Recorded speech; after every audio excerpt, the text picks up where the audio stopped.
Dito nakalagay.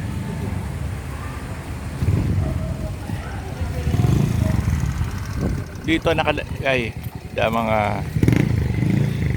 refugee temporary shelter ng mga victims ng May 5 fire.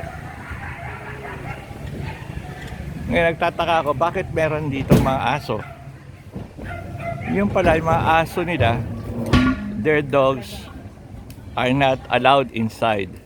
So the city government provided a van wherein will be a temporary shelter of the dogs. Let's go over it. Yeah, that's it. That's the owner of the dog feeding him.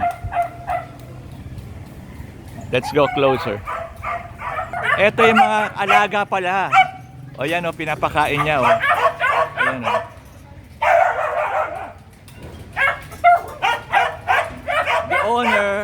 The owner is feeding his dog, his pet dog, who are momentarily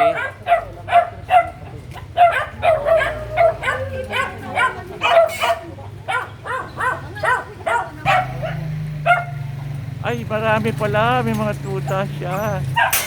Ilan yung aso mo? Wow, great pa naman.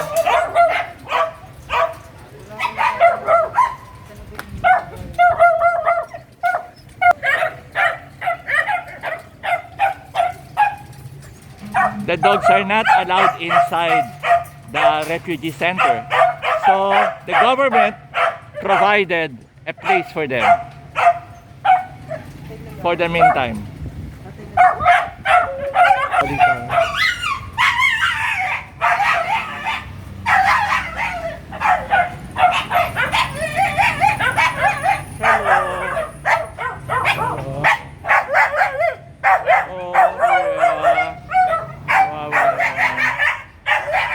Aso ka? May aso ka? Asan? See, their dog. This well behaved too. Ay, yung owner. Ayun.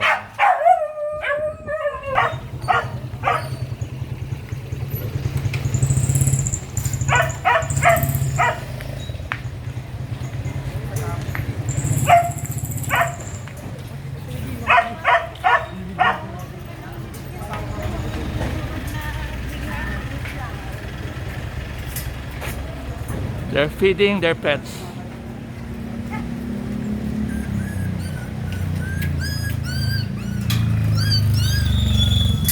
Yun.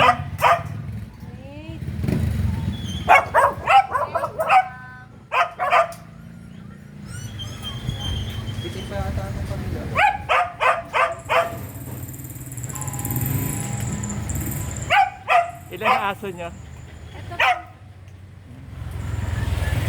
Binibidyo ka lagi ko sa YouTube.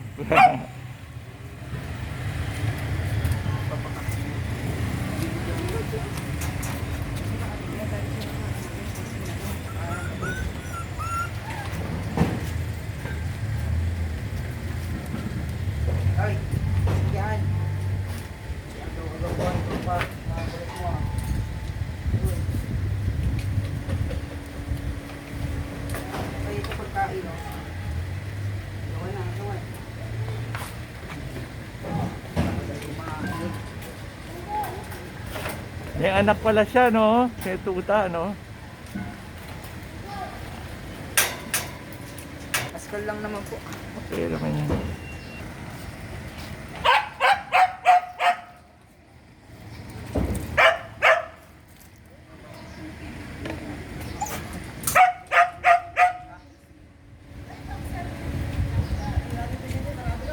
Tiyempo pala, oh.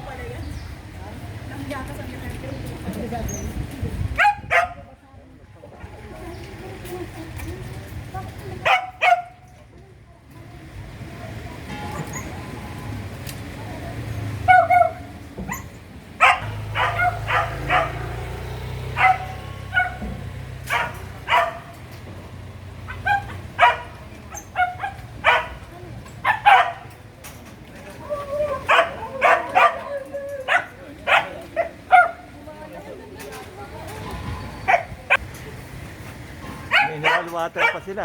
Halo.